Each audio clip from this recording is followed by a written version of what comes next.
Good afternoon. Welcome to my YouTube channel. Update tayo guys sa Wow Cebu.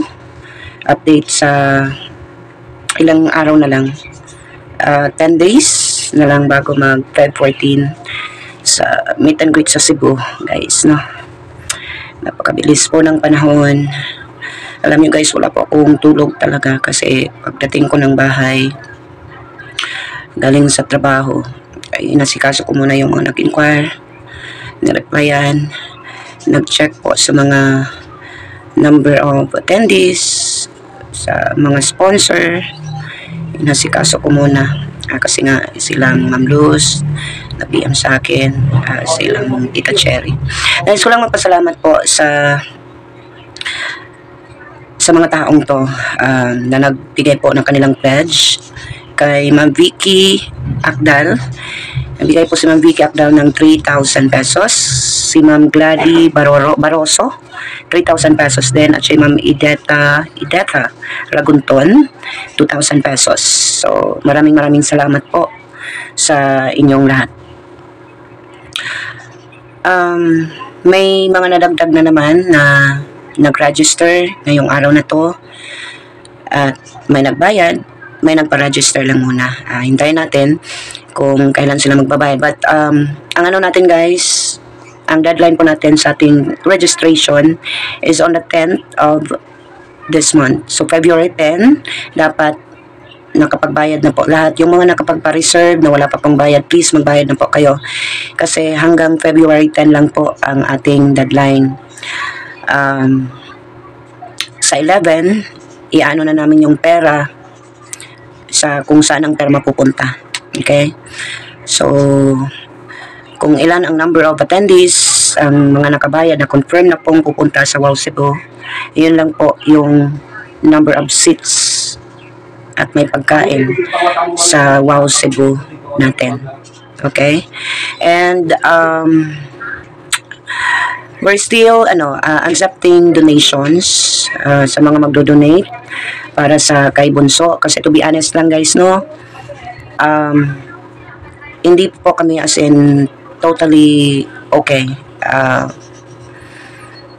As much as possible, yung mga sentimo-sentimo na sobra-sobra, inaano po yan namin, iniipon. So, mananawagan po ulit ako sa mga kabunso dyan na may mga extra na pwedeng makapag-support or pledge po sa ating meet and greet sa Cebu, para naman po ito kay Bunso, hindi naman po ito para sa amin.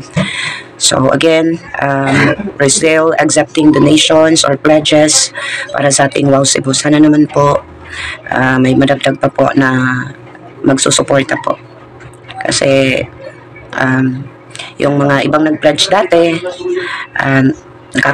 nakakahiya naman na i-PM sila sa kanilang nasabi dati.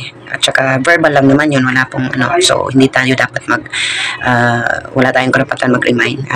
Maybe may pinagdadaanan din sila. Anyways, mananawagan na lang po ako sa mga kabunso natin na may mga extra dyan na pwedeng makapag-pledge sa ating Wow Cebu kasi malapit na po. Drop me a message sa Jinlin ko na account. You can talk to me, or kung gusto nyo ma-shout out in return po sa inyong basta i-message nyo lang po ako. Okay? So again, maraming salamat kay Ma'am Vicky Akdal, Gladys Baroso, Ma'am Ideta Ragunton, at maraming salamat nga pala kay Tita Cherry Shackelford sa 60 Titas. Maraming salamat po sa inyong suporta sa pagsagot po ninyo sa isa sa mga gagalaan po ni Bunso. Okay? At ito, ano ko na lang sa inyo, isa po sa mga kulang pa po kami kasi dapat yung araw-araw na gagala si Bunso, so kailangan po natin yung service, diba?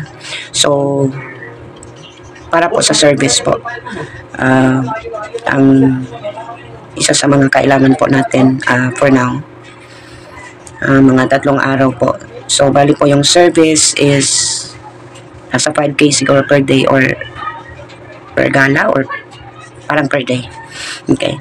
So, ayun, sana may makatulong na mga kabunso natin dyan.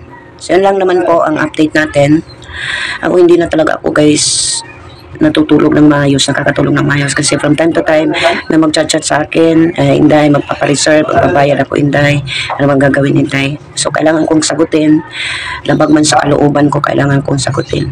Kailangan kong i-rest ang kalusugan ko para lang dito sa meet and greet na to. Kasi nga, kami po ang organizer, so dapat kiduka ko. Laban akong ulo guys. Anyway, that's all for today. Yun lang po ang update po natin. God bless po sa inyong lahat. Kung nga pala makalimutan, pasasalamatan ko muna si Ma'am Lina Beth Actob. Isa din sa mga nag-pledge po sa ating meet and greet. So, muntik na talagang makalimutan. Maraming salamat Ma'am Lina Beth Actob. God bless. Bye-bye.